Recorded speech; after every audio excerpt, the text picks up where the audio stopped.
Today we're going to be training up a fruit tree in the way it should go. So it's been about 3 years since I've had this tree.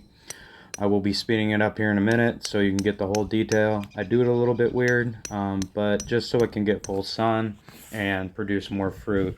We're going to actually be bending it pretty hard and be pretty brutal to it, but in the end it will be beneficial for everybody around it and be beneficial for the tree itself to get maximum sunlight and maximum exposure on its branches to produce more fruit. This is pear tree, by the way. So during this, I'm going to be talking a little bit about a story in the Bible about betrayal. So if you don't like that, you can just mute it out and watch the tree. So here we go. And a bug flew up my nose, so you're going to want to watch that.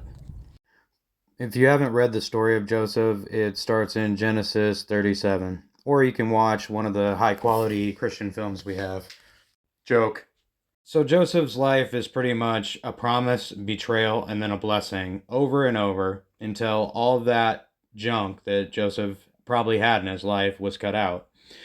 God kept training him up over and over, cutting it down. Now, it wasn't God necessarily doing it, but it was the positions that he was put into. And because of how he was and the blessing that God has put upon him, everybody hated him, except those in authority over him. Why? Because everything that he did was blessed. Everything he touched was blessed. So everybody around him and under him pretty much hated him, except those in authority over him, because they super benefited from it. So God blessed the works of his hands. His father gave him a multicolored coat, which was the beginning of a promise. We see in early Genesis, there was another promise given in many colors. So what that tells me is Joseph wore that promise. Joseph was the kind of guy that was good at everything. Jack of all trades. Must have had a heart to help people, at least at the end there, when he was like helping people in the jail that were under him, that he was in charge of. I mean, the people in the jail felt comfortable with him. Happy-go-lucky guy, right?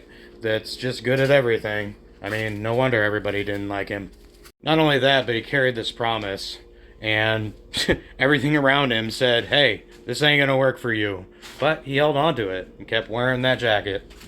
People were telling him a lot of other things that probably against that the whole time. Discouraging him, putting him down. Probably sound like a wet fart to Joseph. What do I mean by that? Well, it doesn't smell right, sure don't sound right, and don't sit right. And usually that instinct comes from your gut, as far as I understand. So if you believe in something and people are trying to tell you, go this straight line, you see a bunch of straight lines out there, those are robots, man. You don't want to be a robot, and the truth of the matter is, the world hates truth.